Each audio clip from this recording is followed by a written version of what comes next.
மின் கேபிள் திருட்டுகளை கட்டுப்படுத்த புதிய நடவடிக்கை. மியான்மர் அகதிகள் கோப்பா பிளவிற்கு அழைத்து செல்லப்பட்டமைக்கான காரணம் வெளியானது. மீண்டும் பணியில் அமர்த்தப்பட்ட சிஇபி ஊழியர்கள். பண்டிகை காலங்களில் அதிகரிக்கும் இணையவழி பண மோசடி.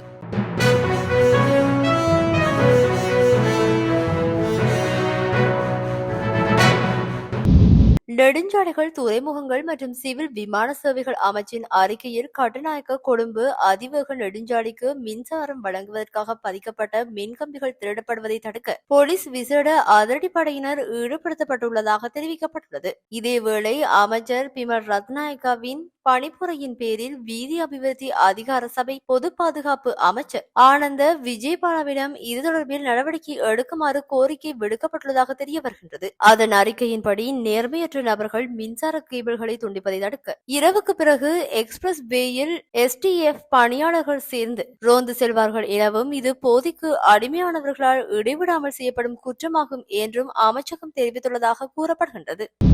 முல்லைத்தீவு மாவட்டத்தில் கப்பல் இறங்கு துறை ஒன்று இல்லாத நிலையால்தான் மியான்மர் அகதிகள் திருகோணமலை கொண்டு செல்லப்பட்டு மீண்டும் முல்லைத்தீவு கோப்பா பிளவிற்கு அழைத்து செல்லப்பட்டுள்ளதாக முள்ளிவாய்க்கால் மேற்கு வளர்மதி கடற்தொழிலாளர் கூட்டுறவு சங்க தலைவர் ஆறுமுகம் சிவனீஸ்வரன் தெரிவித்துள்ளார். முல்லைத்தீவு ஊடாக அமையத்தில் நேற்று இடம்பெற்ற ஊடக சந்திப்பில் கலந்து கொண்டு கருத்து தெரிவித்த போதே அவர் இவ்வாறு தெரிவித்துள்ளார். இதுகுறித்து அவர் மேலும் தெரிவித்துள்ளதாவது: துறைமுகம் ஒன்று இருந்திருந்தால் மியான்மர் அகதிகள் முள்ளிவாய்க்காலில் இருந்து திருகோணமலை சென்று மீண்டும் கோப்பா பிளவிற்கு அழைத்து செல்ல வேண்டிய நிலை ஏற்பட்டிருக்கிறது.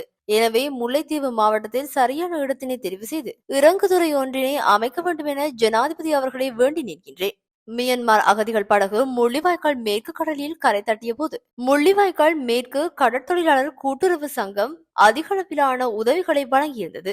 அத்துடன் ராணுவத்தினரும் கடற்படையினரும் உலருணவுகளை வழங்கியிருந்தனர். இதனையடுத்து குறித்த மக்களை காப்பாற்றி அவர்களை திருகோணமலைக்கு கொண்டு சென்று பின்னர் அவர்களை மீண்டும் முல்லைத்தீவு கோப்பாப்பிளவு விமானப்படை தளத்திற்கு அழைத்து சென்றுள்ளனர். அகதிகளாக வந்த அந்த மக்களை நல்ல முறையில் அரசாங்கம் கவனிக்கும் என்று நாங்கள் நம்பியிருக்கின்றோம். இவ்வாறு அவர் தெரிவித்துள்ளார். இலங்கை மின்சார சபையை தனியார் மயமாக்க கோரி போராட்டம் நடத்தியமைக்காக பணி இடைநிறுத்தம் செய்யப்பட்ட 62 ஊழியர்கள் மீண்டும் பணியில் அமர்த்தப்பட்டுள்ளனர். எரிசக்தி அமைச்சர் பொறியியலாளர் குமார ஜெயக்கொடியின் உத்தரவின் பேரில் இந்த முடிவு எடுக்கப்பட்டுள்ளதாக தெரிவிக்கப்படுகின்றது.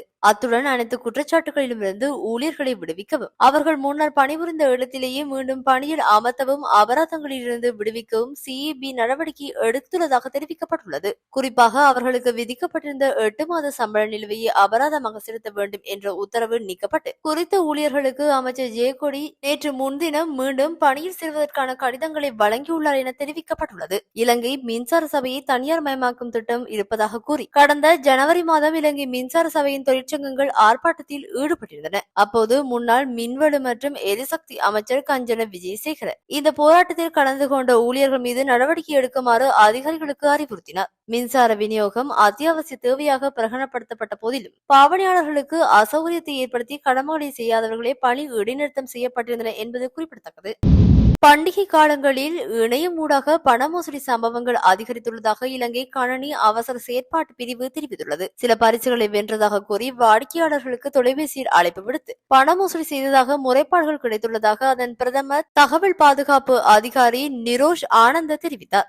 ஏஐ தொழில்நுட்பத்தை பயன்படுத்தி சில முறைகேடுகள் நடப்பதாக முறைப்பாடுகள் பதிவாகி இருப்பதாகவும் அவர் குறிப்பிட்டார். இவ்வாறான அழைப்புகள் மற்றும் சம்பவங்களில் இருந்து தம்மை பாதுகாத்துக் கொள்வதற்கு பொதுமக்கள் விசேட அவதானம் செலுத்த வேண்டும் என அவர் மேலும் தெரிவித்துள்ளார்.